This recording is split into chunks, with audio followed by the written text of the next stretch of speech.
Somebody asked for the cigars. We had talked long, and the conversation was beginning to languish.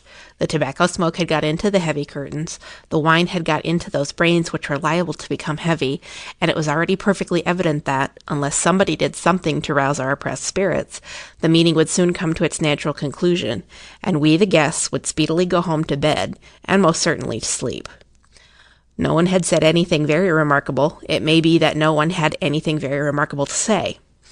Jones had given us every particular of his last hunting adventure in Yorkshire. Mr. Tompkins of Boston had explained at elaborate length those working principles by the due and careful maintenance of which the Atchison, Topeka, and Santa Fe Railroad not only extended its territory, increased its departmental influence, and transported livestock without starving them to death before the day of actual delivery, but had also for years succeeded in deceiving those passengers who bought its tickets into the fallacious belief that the corporation aforesaid was really able to transport human life without destroying it. Signor Tombola had endeavored to persuade us, by arguments which we took no trouble to oppose, that the unity of his country in no way resembled the average modern torpedo, carefully planned, constructed with all of the skill of the greatest European arsenals, but when constructed, destined to be directed by feeble hands into a region where it must undoubtedly explode, unseen, unfeared, and unheard, into the illimitable wastes of political chaos. It is unnecessary to go into further details. The conversation had assumed proportions which would have bored Prometheus on his rock, which would have driven Tantalus to distraction, and which would have impelled Ixion to seek relaxation in the simple but instructive dialogues of Herr Ollendorf, rather than to submit to the greater evil of listening to our talk. We had sat at table for hours, we were bored, we were tired, and nobody showed signs of moving. Somebody called for cigars. We all instinctively looked towards the speaker. Brisbane was a man of 35 years of age, and remarkable for those gifts which chiefly attract the attention of men. He was a strong man. The external proportions of his figure presented nothing extraordinary to the common eye, though his size was above the average. He was a little over 6 feet in height, and moderately broad in the shoulder. He did not appear to be stout, but on the other hand, he was certainly not thin. His small head was supported by a strong and sinewy neck. His broad muscular hands appeared to possess a peculiar skill in breaking walnuts without the assistance of the ordinary cracker, and, seeing him in profile, one could not help remarking the extraordinary breadth of his sleeves and the unusual thickness of his chest. He was one of those men who are commonly spoken of among men as deceptive, that is to say, that though he looked exceedingly strong, he was in reality very much stronger than he looked. Of his features I need say little. His head is small, his hair is thin, his eyes are blue, his nose is large, he has a small mustache and a square jaw. Everybody knows Brisbane, and when he asked for a cigar, everybody looked at him. "It is a very singular thing," said Brisbane. Everybody stopped talking. Brisbane's voice was not loud, but possessed a peculiar quality of penetrating general conversation, and cutting it like a knife. Everybody listened. Brisbane, perceiving that he had attracted their general attention, lit his cigar with great equanimity. "It is very singular," he continued, "that thing about ghosts. People are always asking whether anybody has seen a ghost. I have." "Bosh! What, you? You don't mean to say so, Brisbane? Well, for a man of his intelligence." A chorus of exclamations greeted Brisbane's remarkable statement. Everybody called for cigars, and Stubbs the butler suddenly appeared from the depths of nowhere with a fresh bottle of dry champagne. The situation was saved. Brisbane was going to tell a story. "I am an old sailor," said Brisbane, "and as I have to cross the Atlantic pretty often, I have my favorites. Most men have their favorites. I have seen a man wait in a Broadway bar for 3/4 of an hour for a particular car which he liked. I believe the barkeeper made at least 1/3 of his living by that man's preference. I have a habit of waiting for certain ships when I am obliged to cross that duck pond. It may be a prejudice, but I was never cheated out of a good passage but once in my life. I remember it very well.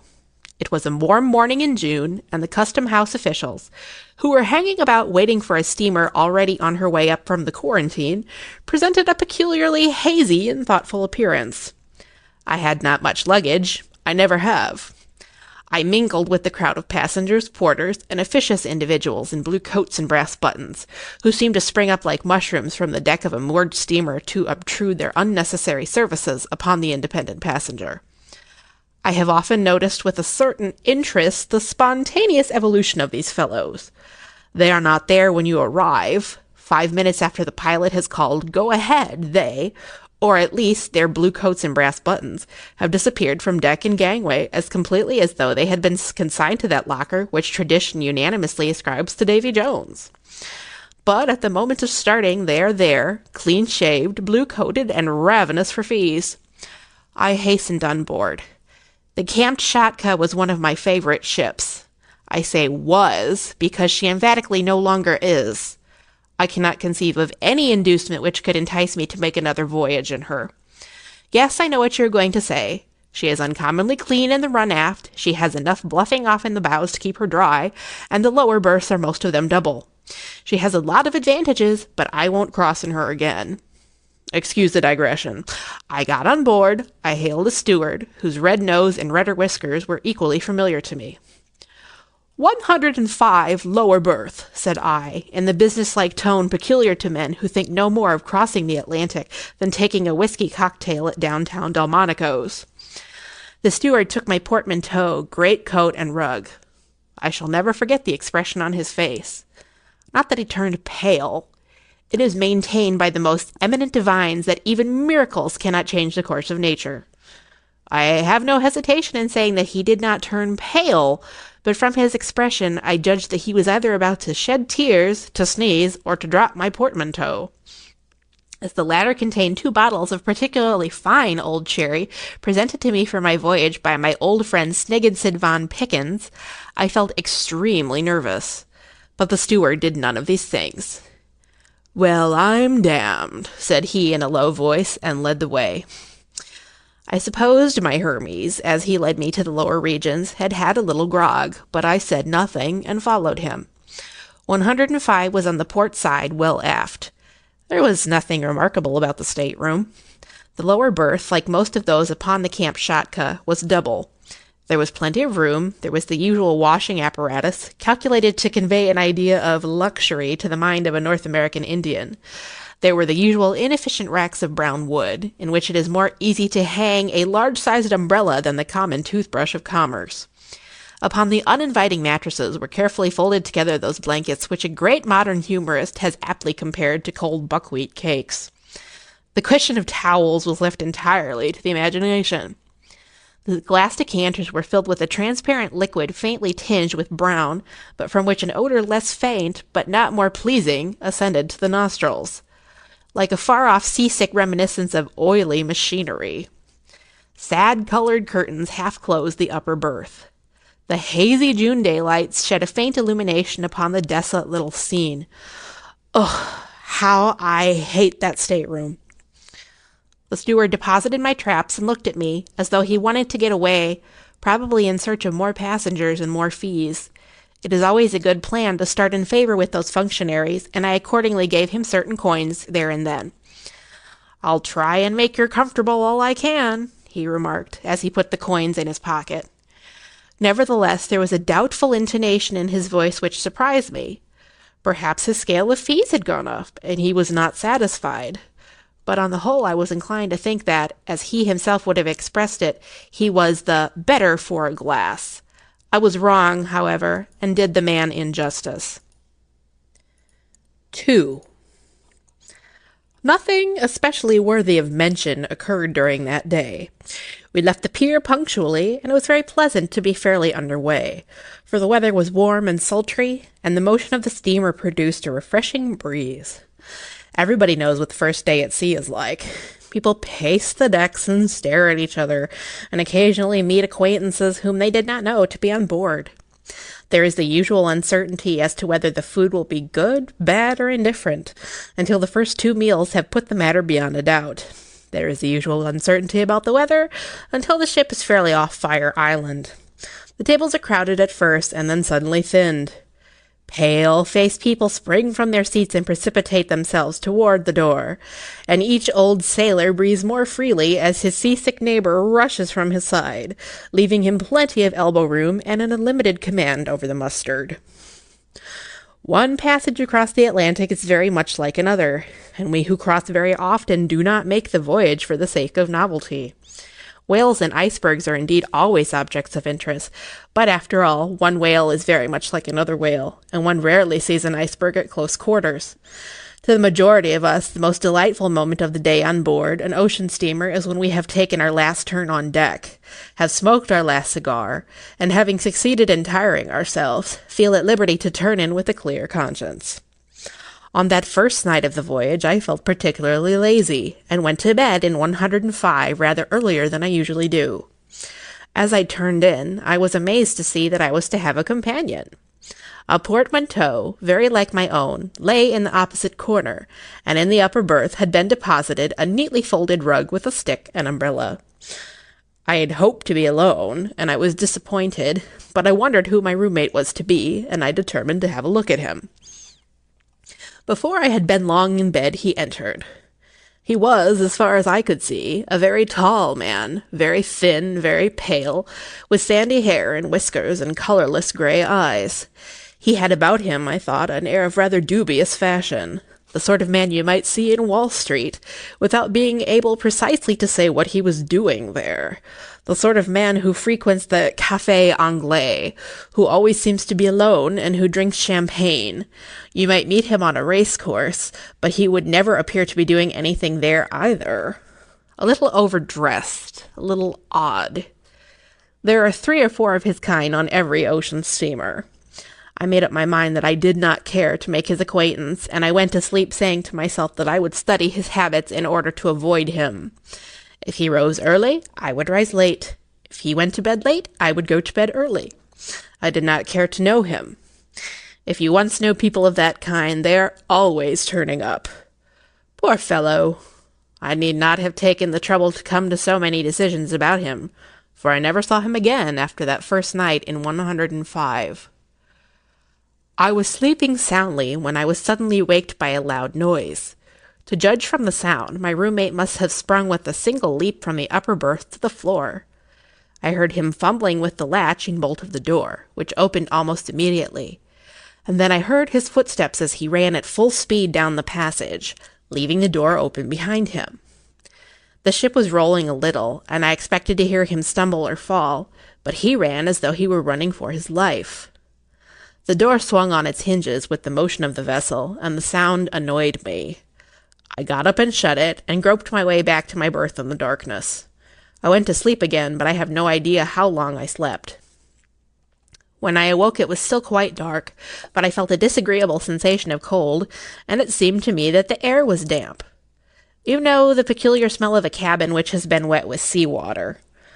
I covered myself up as well as I could and dozed off again, framing complaints to be made the next day, and selecting the most powerful epithets in the language. I could hear my roommate turn over in the upper berth. He had probably returned while I was asleep.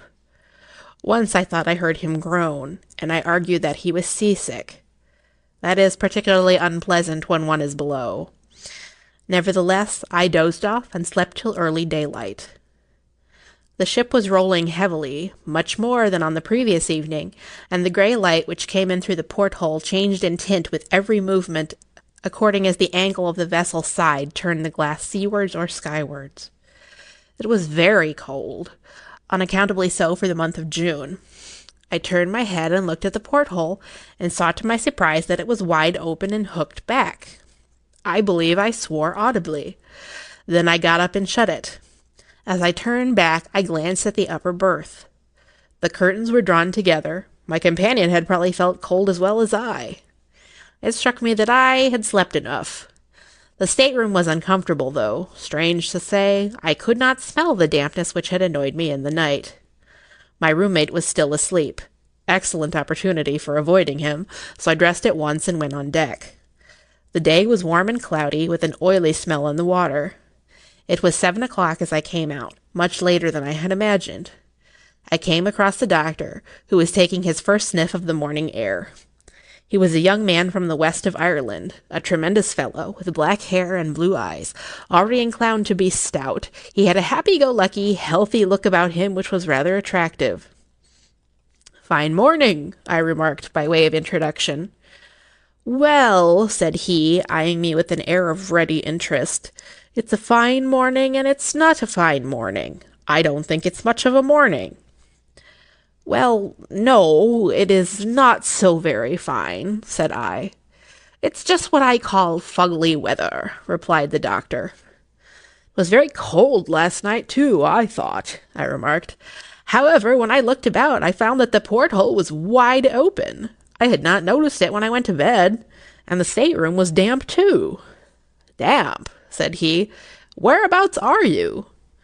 105.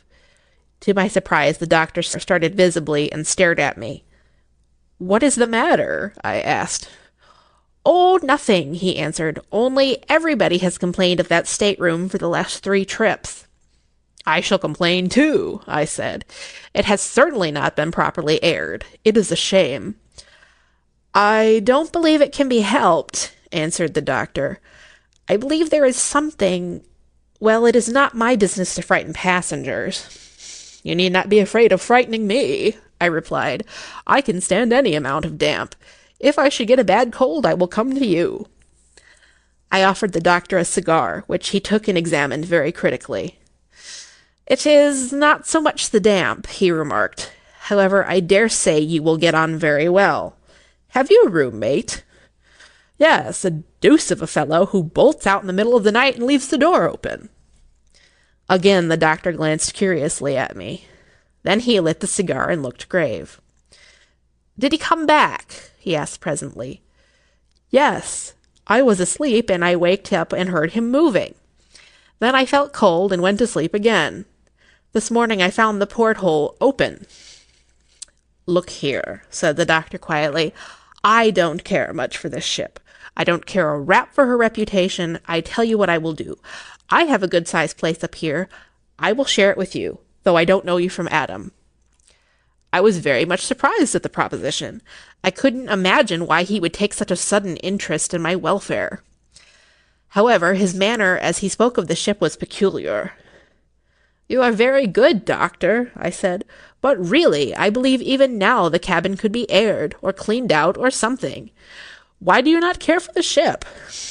"We are not superstitious in our profession, sir," replied the doctor, "but the sea makes people so.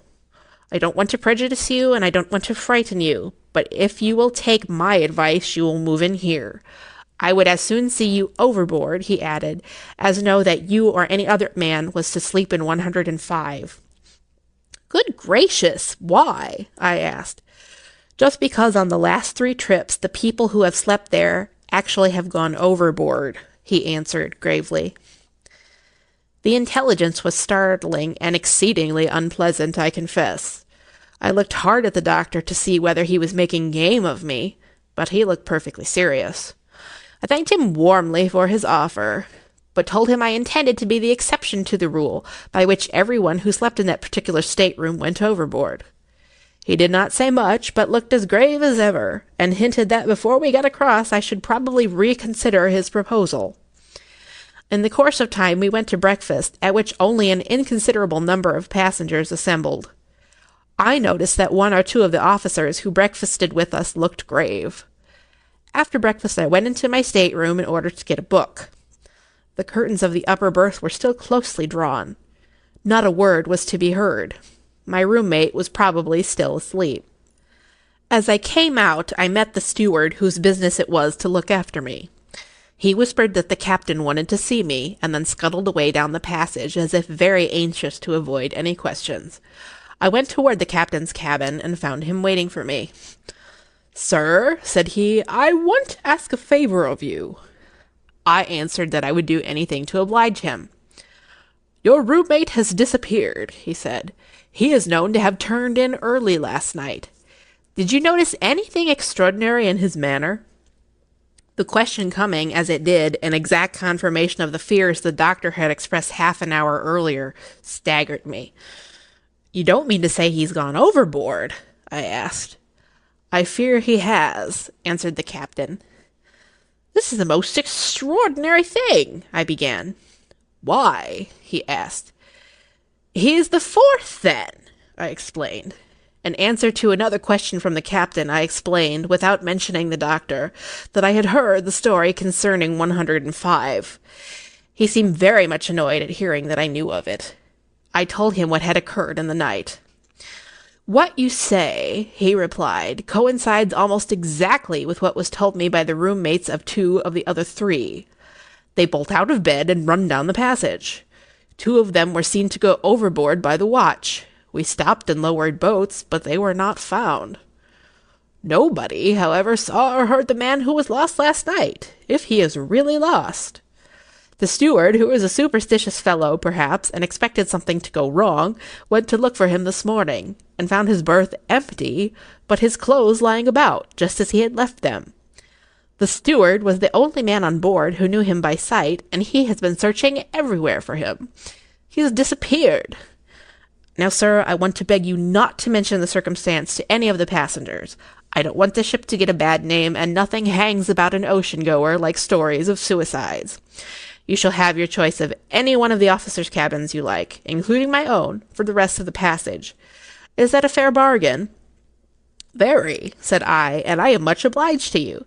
But since I am alone, and have the stateroom to myself, I would rather not move. If the steward will take out that unfortunate man's things, I would as lieve stay where I am.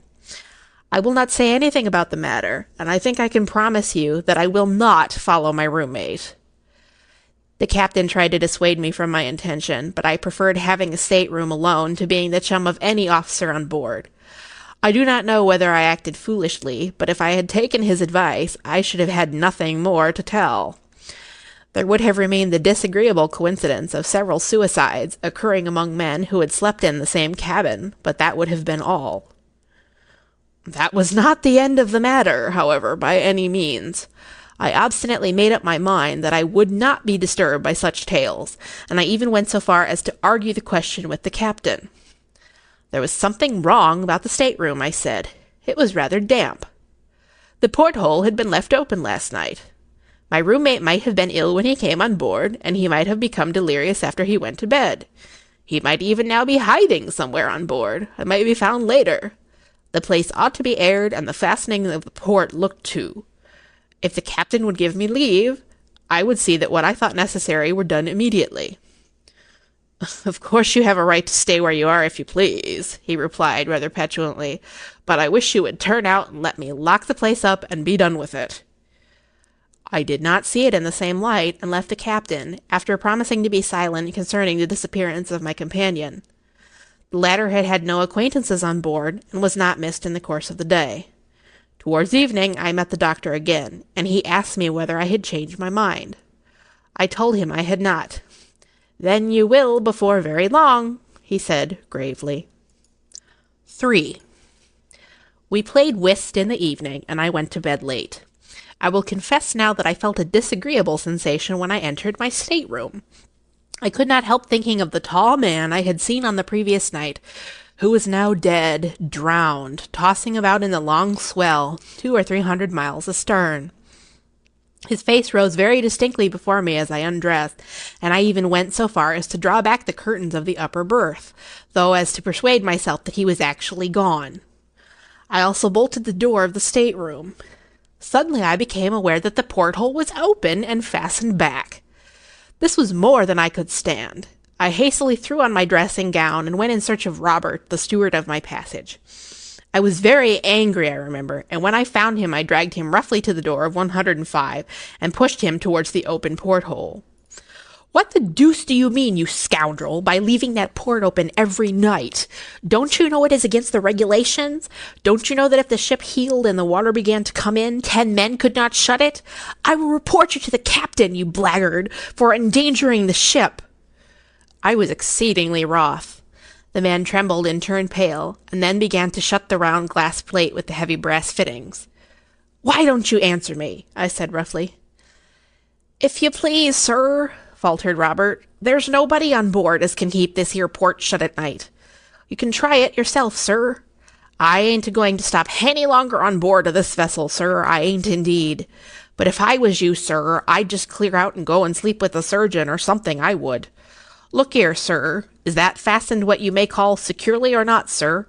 Try it, sir. See if it will move a hinge. I tried the port and found it perfectly tight. Well, sir, continued Robert triumphantly, I wage my reputation as an A1 steward that in half an hour it'll be open again. Fastened back too, sir. That's the horful thing. Fastened back. I examined the great screw and the loop nut that ran on it. If I find it open in the night, Robert, I will give you a sovereign. It is not possible. You may go. Sovereign, did you say, sir? Very good, sir. Thank you, sir. Good night, sir. Pleasant repose, sir, and all manner of enchanting dreams, sir. Robert scuttled away, delighted at being released. Of course, I thought he was trying to account for his negligence by a silly story, intended to frighten me, and I disbelieved him. The consequence was that he got his sovereign, and I spent a very peculiarly unpleasant night. I went to bed, and 5 minutes after I had rolled myself up in my blankets, the inexorable Robert extinguished the light that burned steadily behind the ground glass pane near the door. I lay quite still in the dark, trying to go to sleep, but I soon found that impossible. It had been some satisfaction to be angry with the steward, and the diversion had banished that unpleasant sensation I had at first experienced when I thought of the drowned man who had been my chum. But I was no longer sleepy, and I lay awake for some time, occasionally glancing at the porthole, which I could just see from where I lay, and which in the darkness looked like a faintly luminous soup plate suspended in blackness. I believe I must have lain there for an hour, and, as I remember, I was just dozing into sleep when I was roused by a draught of cold air, and by distinctly feeling the spray of the sea blown upon my face. I started to my feet, and not having allowed in the dark for the motion of the ship, I was instantly thrown violently against the stateroom upon the couch which was placed beneath the porthole. I recovered myself immediately, however, and climbed upon my knees. The porthole was again wide open and fastened back. Now these things are facts. I was wide awake when I got up, and as I should certainly have been waked by the fall had I still been dozing.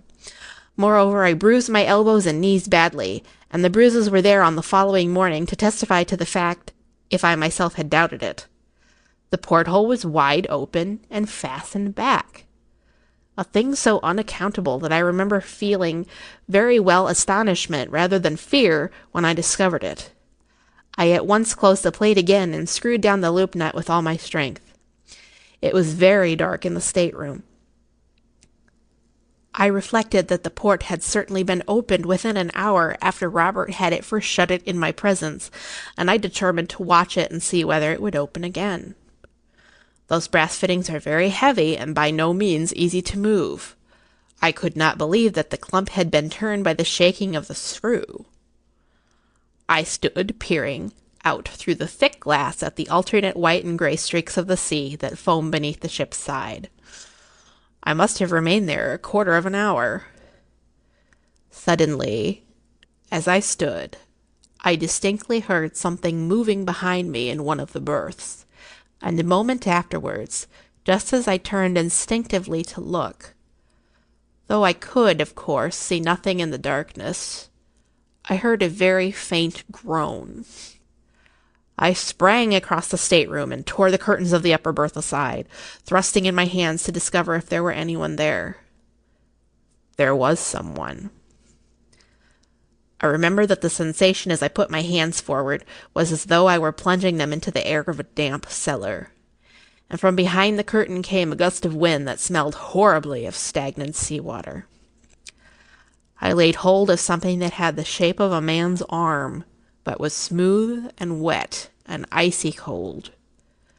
But suddenly as I pulled, the creature sprang violently forward against me, a clammy, oozy mass, as it seemed to me, heavy and wet, yet endowed with a sort of supernatural strength. I reeled across the stateroom, and in an instant the door opened and the thing rushed out. I had not had time to be frightened, and quickly recovering myself, I sprang through the door and gave chase at the top of my speed, but I was too late. 10 yards before me I could see, I am sure I saw it, a dark shadow moving in the dimly lighted passage, quickly as the shadow of a fast horse thrown before a dog cart by the lamp on a dark night.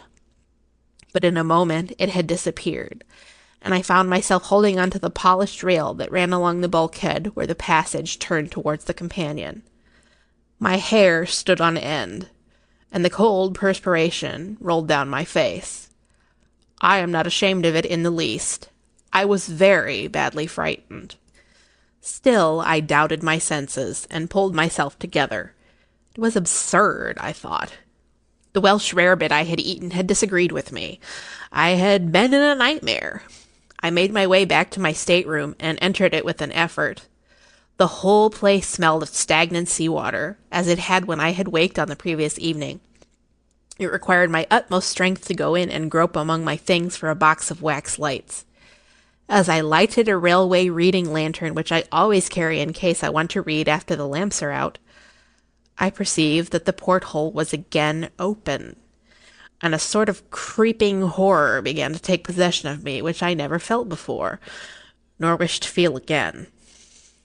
But I got a light and proceeded to examine the upper berth, expecting to find it drenched with seawater. But I was disappointed. The bed had been slept in, and the smell of the sea was strong, but the bedding was as dry as a bone. I fancied that Robert had not had the courage to make the bed after the accident of the previous night. It had all been a hideous dream. I drew the curtains back as far as I could and examined the piece very carefully. It was perfectly dry, but the porthole was open again. With a sort of dull bewilderment of horror, I closed it and screwed it down, and thrusting my heavy stick through the brass loop, wrenched it with all my might, till the thick metal began to bend under the pressure. Then I hooked my reading lantern into the red velvet at the head of the couch, and sat down to recover my senses if I could. I sat there all night, unable to think of rest, hardly able to think at all. But the porthole remained closed, and I did not believe it would now open again without the application of a considerable force. The morning dawned at last, and I dressed myself slowly, thinking over all that had happened in the night. It was a beautiful day, and I went on deck, glad to get out in the early, pure sunshine, and to smell the breeze from the blue water, so different from the noisome, stagnant odor from my stateroom. Instantly I turned aft, towards the surgeon's cabin. There he stood with a pipe in his mouth, taking his morning airing precisely as on the preceding day. "Good morning," said he quietly, but looking at me with evident curiosity. "Doctor, you were quite right," said I. "There is something wrong about that place." "I thought you would change your mind," he answered rather triumphantly. "You have had a bad night, eh? Shall I make you a pick-me-up? I have a capital recipe." "No thanks," I cried, "but I would like to tell you what happened." I then tried to explain as clearly as possible precisely what had occurred, not omitting to state that I had been scared as I had never been scared in my whole life before. I dwelt particularly on the phenomenon of the porthole, which was a fact to which I could testify, even if the rest had been an illusion. I had closed it twice in the night, and the second time I had actually bent the brass in wrenching it with my stick. I believe I insisted a good deal on this point. "You seem to think I am likely to doubt the story," said the doctor, smiling at the detailed account of the state of the porthole. "I do not doubt it in the least. I renew my invitation to you. Bring your traps here and take half my cabin." "Come and take half of mine for one night," I said. "Help me to get at the bottom of this thing." "You will get to the bottom of something else if you try," answered the doctor. "What?" I asked. "The bottom of the sea. I am going to leave the ship. It is not canny." "Then you will not help me to find out?" "Not I," said the doctor, quickly. "It is my business to keep my wits about me, not to go fiddling about with ghosts and things." "Do you really believe it is a ghost?" I inquired, rather contemptuously. But as I spoke, I remembered very well the horrible sensation of the supernatural which had got possession of me during the night. The doctor turned sharply on me. "Have you any reasonable explanation of these things to offer?" he asked. "No, you have not." "Well, you say you will find an explanation. I say that you won't, sir, simply because there is not any." "But, my dear sir," I retorted, "do you, a man of science, mean to tell me that such things cannot be explained?" "I do," he answered stoutly, "and if they could, I would not be concerned in the explanation." I did not care to spend another night alone in the stateroom, and yet I was obstinately determined to get at the root of the disturbances. I do not believe there are many men who would have slept there alone after passing 2 such nights. But I made up my mind to try it, if I could not get anyone to share a watch with me. The doctor was evidently not inclined for such an experiment. He said he was a surgeon, and that in case any accident occurred on board, he must always be in readiness. He could not afford to have his nerves unsettled. Perhaps he was quite right, but I am inclined to think that his precaution was prompted by his inclination. On inquiry, he informed me that there was no one on board who would be likely to join me in my investigations, and after a little more conversation, I left him. A little later, I met the captain and told him my story. I said that if no one would spend the night with me, I would ask leave to have the light burning all night and would try it alone. "Look here," said he, "I will tell you what I will do. I will share your watch myself, and we will see what happens. It is my belief that we can find out between us. There may be some fellow skulking on board who steals a passage by frightening the passengers. It is just possible that there may be something queer in the carpentering of that berth." I suggested taking the ship's carpenter below and examining the place, but I was overjoyed at the captain's offer to spend the night with me. He accordingly sent for the workman and ordered him to do anything I required. We went below at once. I had all the bedding cleared out of the upper berth, and we examined the place thoroughly to see if there was a board loose anywhere, or a panel which could be opened or pushed aside. We tried the planks everywhere, tapped the flooring, unscrewed the fittings of the lower berth, and took it to pieces. In short, there was not a square inch of the stateroom which was not searched and tested. Everything was in perfect order, and we put everything back in its place. As we were finishing our work, Robert came to the door and looked in. "Well, sir, find anything, sir?" he asked with a ghastly grin. "You were right about the porthole, Robert," I said, and I gave him the promised sovereign. The carpenter did his work silently and skillfully, following my directions. When he had done, he spoke. "I'm a plain man, sir," he said, "but it's my belief you had better just turn out your things and let me run 6 4-inch screws through the door of this cabin. There's no good never came of this cabin yet, sir, and that's all about it. There's been 4 lives lost out here, to my own remembrance, and that in 4 trips. Better give it up, sir, better give it up." "I will try it for 1 night more," I said. "Better give it up, sir, better give it up. It's a precious bad job," repeated the workman, putting his tools in his bag and leaving the cabin. But my spirits had risen considerably at the prospect of having the captain's company, and I made up my mind not to be prevented from going to the end of the strange business. I abstained from Welsh rarebits and grog that evening, and did not even join in the customary game of whist. I wanted to be quite sure of my nerves, and my vanity made me anxious to make a good figure in the captain's eyes. 4. The captain was one of those splendidly tough and cheerful specimens of seafaring humanity whose combined courage, hardihood, and calmness in difficulty leads them naturally into high positions of trust. He was not the first man to be led away by an idle tale, and the mere fact that he was willing to join me in the investigation was proof that he thought that there was something seriously wrong, which could not be accounted for on ordinary theories, nor laughed down as a common superstition.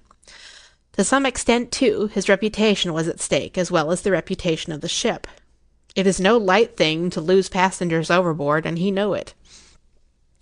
About 10 o'clock that evening, as I was smoking a last cigar, he came up to me and drew me aside from the beat of the other passengers who were patrolling the deck in the warm darkness. "This is a serious matter, Mr. Brisbane," he said. "We must make up our minds either way, to be disappointed or to have a pretty rough time of it. You see, I cannot afford to laugh at the affair, and I will ask you to sign your name to a statement of whatever occurs. If nothing happens tonight, we will try it again tomorrow and next day. Are you ready?" So we went below and entered the stateroom. As we went in, I could see Robert the steward, who stood a little further down the passage, watching us with his usual grin, as though certain that something dreadful was about to happen. The captain closed the door behind us and bolted it. Supposing we put your portmanteau before the door, he suggested. One of us can sit on it. Nothing can get out then. Is the port screwed down? I found it as I had left it in the morning. Indeed, without using a lever, as I had done, no one could have opened it. I drew back the curtains of the upper berth so that I could see well into it. By the captain's advice, I lighted my reading lantern and placed it so that it shone upon the white sheets above. He insisted upon sitting on the portmanteau, declaring that he wished to be able to swear that he had sat before the door. Then he requested me to search the stateroom thoroughly, an operation very soon accomplished, as it consisted merely in looking beneath the lower berth and under the couch below the porthole. The spaces were quite empty.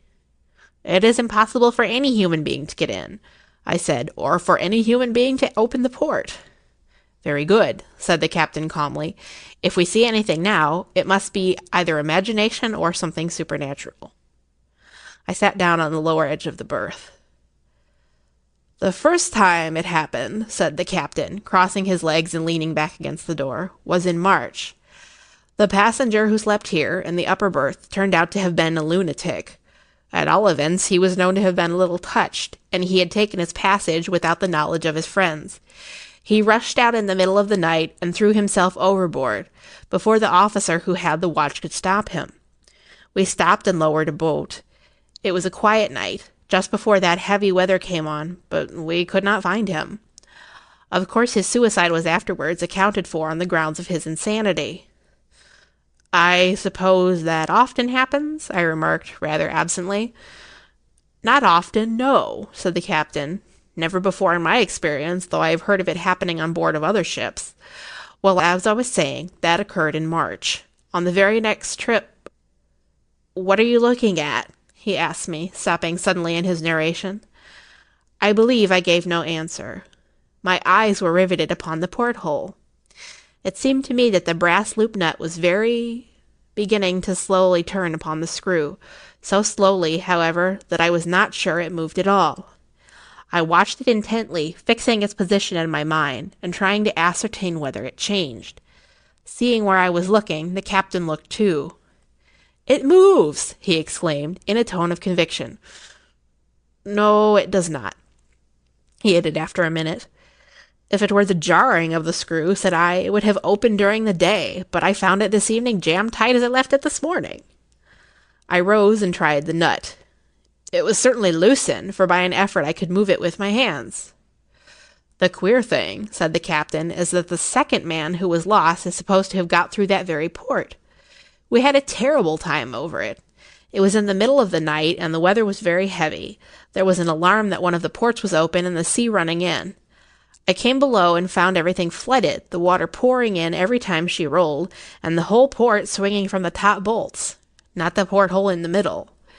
Well, we managed to shut it, but the water did some damage. Ever since that, the place smells of seawater from time to time. We supposed the passenger had thrown himself out, though the Lord only knows how he did it. The steward kept telling me that he could not keep anything shut here. Upon my word, I can smell it now, cannot you?" he inquired, sniffing the air suspiciously. "Yes, distinctly," I said, and I shuddered as that same odor of stagnant sea-water grew stronger in the cabin.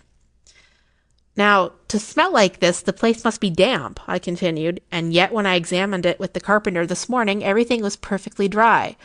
It is most extraordinary. Hello!" My reading lantern, which had been placed in the upper berth, was suddenly extinguished. There was still a good deal of light from the pane of ground glass near the door, behind which loomed the regulation lamp. The ship rolled heavily, and the curtain of the upper berth swung far out into the stateroom and back again. I rose quickly from my seat on the edge of the bed, and the captain at the same moment started to his feet with a loud cry of surprise. I had turned with the intention of taking down the lantern to examine it, when I heard his exclamation, and immediately afterwards his call for help. I sprang towards him. He was wrestling with all his might with the brass loop of the port. It seemed to turn against his hands in spite of all his efforts. I caught up my cane, a heavy oak stick I always used to carry, and thrust it through the ring and bore on it with all my strength. But the strong wood snapped suddenly, and I fell upon the couch. When I rose again, the port was wide open, and the captain was standing with his back against the door, pale to the lips. "There is something in that berth!" he cried, in a strange voice, his eyes almost starting from his head. "Hold the door while I look. It shall not escape us, whatever it is." But instead of taking his place, I sprang upon the lower bed and seized something which lay in the upper berth. It was something ghostly, horrible beyond words, and it moved in my grip. It was like the body of a man long drowned, and yet it moved, and had the strength of 10 men living, but I gripped it with all my might, the slippery, oozy, horrible thing. The dead white eyes seemed to stare at me out of the dusk. The putrid odor of rank seawater was about it, and its shiny hair hung in foul, wet curls over its dead face. I wrestled with the dead thing. It thrust itself upon me and forced me back and nearly broke my arms. It wound its corpse's arms about my neck, the living death, and overpowered me so that I at last cried aloud and fell and left my hold. As I fell, the thing sprang across me and seemed to throw itself upon the captain. When I last saw him on his feet, his face was white and his lips set. It seemed to me that he struck a violent blow at the dead being, and then he, too, fell forward upon his face, with an inarticulate cry of horror. The thing paused an instant, seeming to hover over his prostrate body, and I could have screamed again for very fright, but I had no voice left. The thing vanished suddenly, and it seemed to my disturbed senses that it made its exit through the open port, though how that was possible, considering the smallness of the aperture, is more than anyone can tell. I lay a long time upon the floor, and the captain lay beside me. At last I partially recovered my senses and moved, and I instantly knew that my arm was broken, the small bone of the left forearm near the wrist. I got upon my feet somehow, and with my remaining hand I tried to raise the captain. He groaned and moved, and at last came to himself. He was not hurt, but he seemed badly stunned. "Well, do you want to hear any more?" "There is nothing more. That is the end of my story." The carpenter carried out his scheme of running 6 4-inch screws through the door of 105. And if ever you take a passage in the Kamtschatka, you may ask for a berth in that stateroom. You will be told it is engaged. Yes, it is engaged by that dead thing. I finished the trip in the surgeon's cabin. He doctored my broken arm and advised me not to fiddle about with ghosts and things any more. The captain was very silent and never sailed again in that ship, though it is still running. And I will not sail in her either. It was a very disagreeable experience, and I was very badly frightened, which is a thing I do not like. That is all. That is how I saw a ghost, if it was a ghost. It was dead, anyhow. End of The Upper Berth by Frances Marion Crawford.